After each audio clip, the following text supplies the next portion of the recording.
Good evening. Around 8:45 p.m. on Wednesday, July 11th, police and first responders attended a reported serious collision along Middle Road in Warwick near the junction with Longford Road.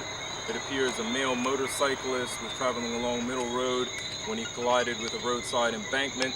The motorcyclist was injured and taken to King Edward VII Memorial Hospital via ambulance for treatment. At this time, the extent of his injuries is unknown. However, his injuries are believed to be potentially serious at this time.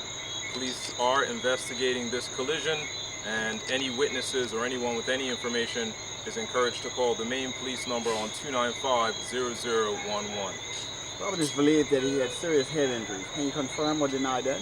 As I said, the full extent of his injuries is unknown at this time. Hopefully we will have an update shortly with his condition.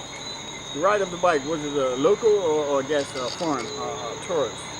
I'm not aware of that at this time. We're confirming the identity and the age, etc. of the motorcyclist. I do know that it was a male motorcyclist. Thank you, Robert.